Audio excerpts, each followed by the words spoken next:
नमस्कार, मैं हूं आपके साथ पूर्णिमा मिश्रा। हमारे खास प्रोग्राम क्या कहते हैं नरेंद्र मोदी में आज आपको सुनवाएंगे पीएम मोदी का वो ऐतिहासिक भाषण जो उन्होंने 31 अक्टूबर 2022 को केवड़िया गुजरात में दिया। अपने भाषण में प्रधानमंत्री ने कहा कि यह जरूरी नहीं है कि देश को कमजोर करने वाली ताकत हमेशा हमारे खुले दुश्मन के रूप में ही सामने आए। कई बार ये ताकत गुलामी की मानसिकता के रूप में हमारे भीतर घर कर जाती है जो देश को बांटती और कमजोर करती है। लेकिन हमें विभेद के जहर का जवाब एकता के अमृत से देना है और यही नए भारत की ताकत है।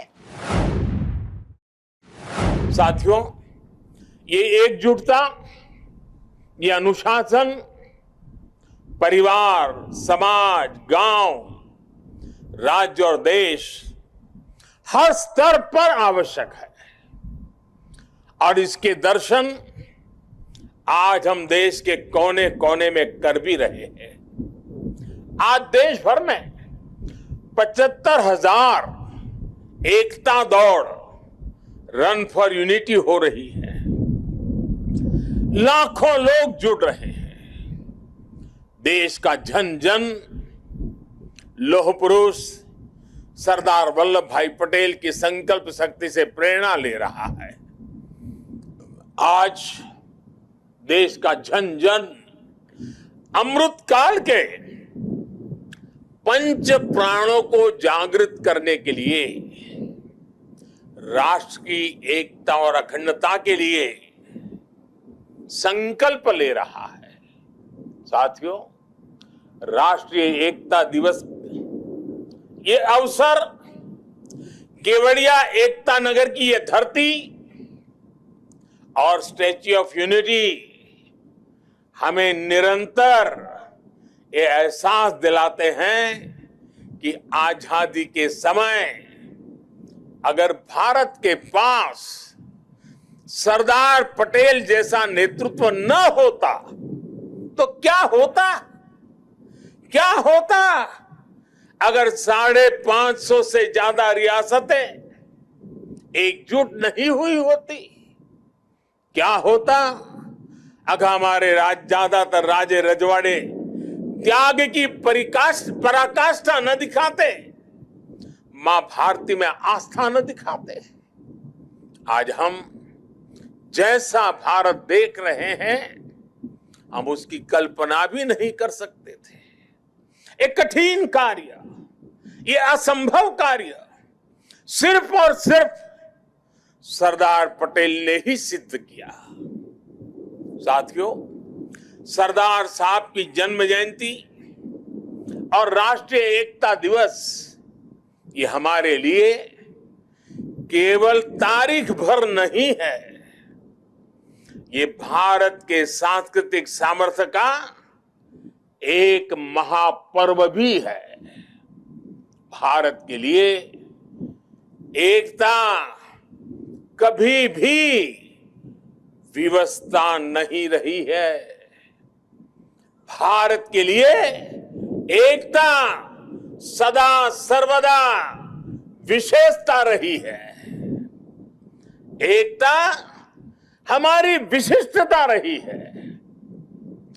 एकता की भावना भारत के मानस में, हमारे अंतर्मन में कितनी रची बसी है, हमें अपनी इस खूबी का अक्सर एहसास नहीं होता है। कभी कभी ओझल हो जाती है।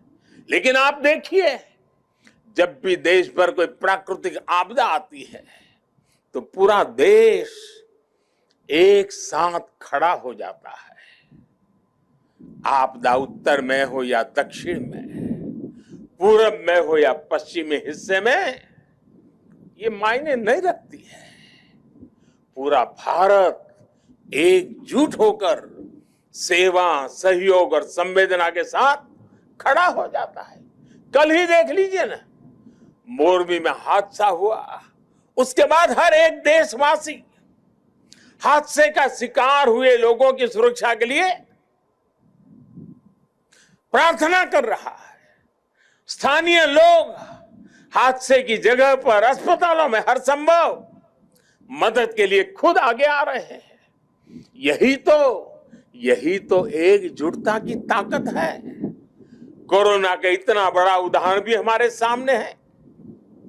ताली थाली की भावनात्मक एकजुटता से लेकर राशन, दवाई और वैक्सीन के सहयोग तक देश एक परिवार की तरह आगे बढ़ा। सीमा पर या सीमा के पार जब भारत की सेना शौर्य दिखाती है तो पूरे देश में एक जैसे जज्बात होते हैं, एक जैसा जज्बा होता है। जब ओलंपिक्स में भारत के युवा तिरंगे की शान बढ़ाते हैं तो पूरे देश में एक जैसा जश्न मनता है। जब देश क्रिकेट का मैच जीतता है तो देश में एक जैसा जुनून होता है। हमारे जश्न के सांस्कृतिक तौर तरीके अलग अलग होते हैं, लेकिन भावना एक जैसी ही होती है। देश की ये एकता, ये एकजुटता, एक दूसरे के लिए अपनापन ये बताता है कि एक राष्ट्र के रूप में भारत की जड़ें कितनी गहरी है। और साथियों, भारत की यही एकता हमारे दुश्मनों को खटकती है। आज से नहीं बल्कि सैकड़ों वर्षों पहले गुलामी के लंबे कालखंड में भी भारत की एकता हमारे दुश्मनों को चूपती रही है। इसलिए गुलामी के सैकड़ों वर्षों में हमारे देश में जितने भी विदेशी आक्रांता आए, उन्होंने भारत में विभेद पैदा करने के लिए हर मुमकिन कोशिश की। उन्होंने भारत को बांटने के लिए, भारत को तोड़ने के लिए सब कुछ किया। हम फिर भी उसका मुकाबला कर सके क्योंकि एकता का अमृत हमारे भीतर जीवंत धारा के रूप में बह रहा था।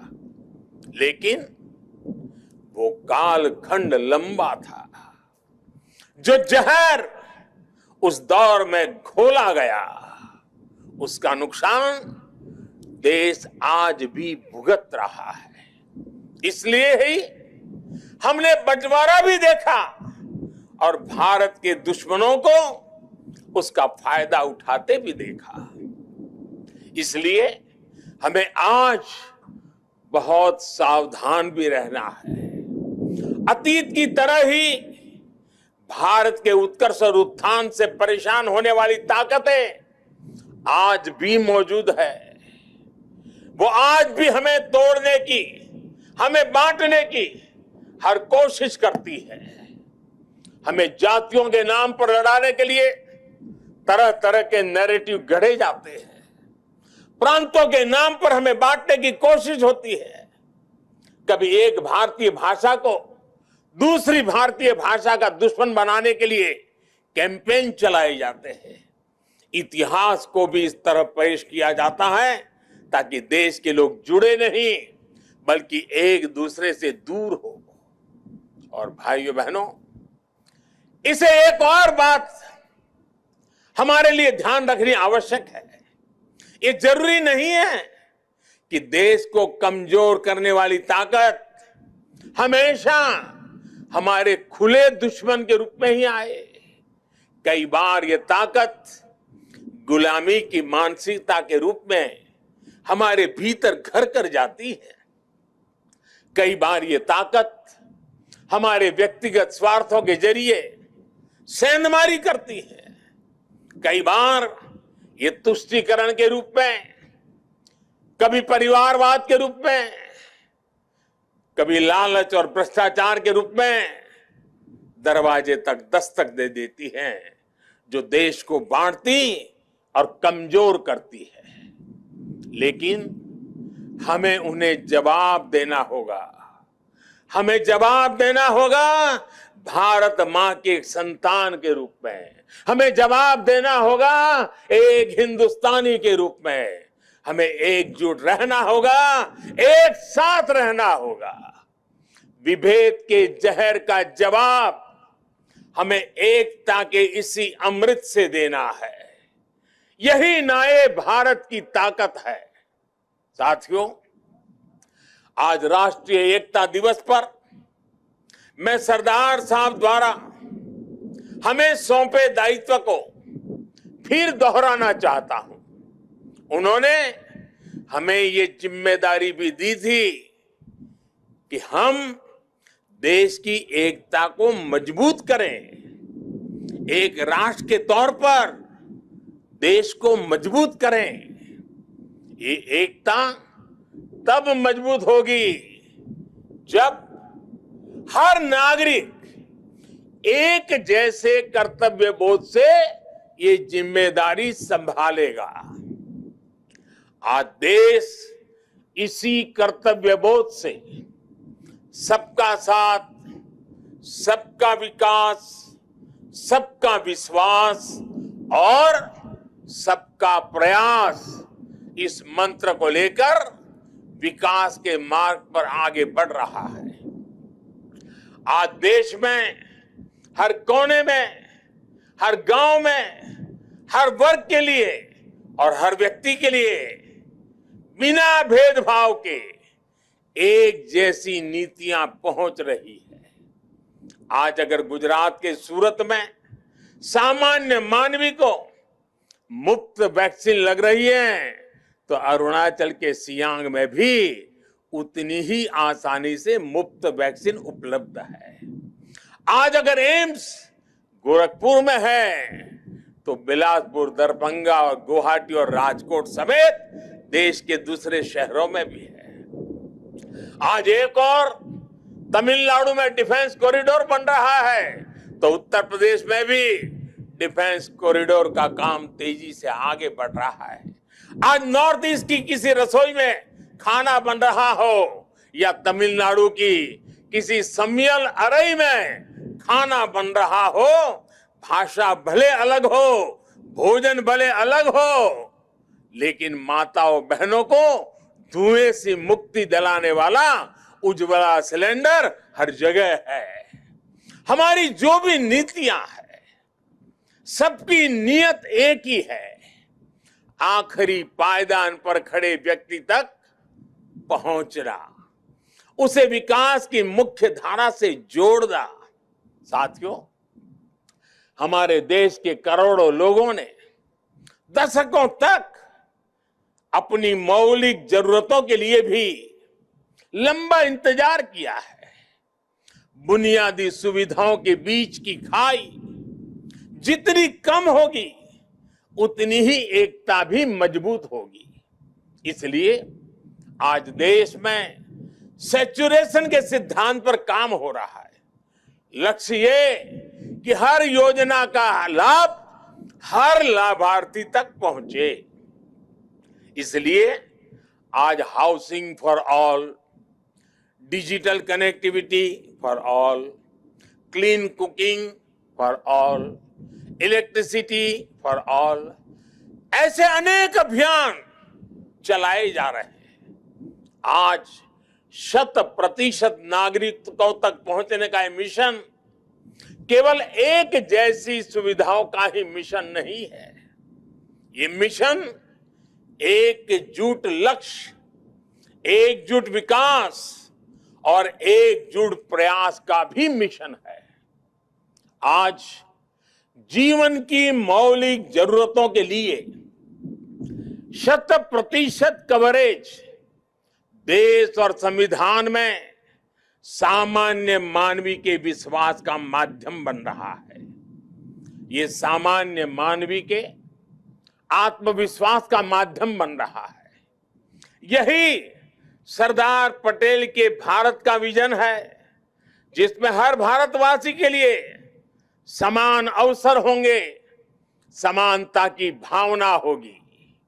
आज देश उस विजन को साकार होते देख रहा है।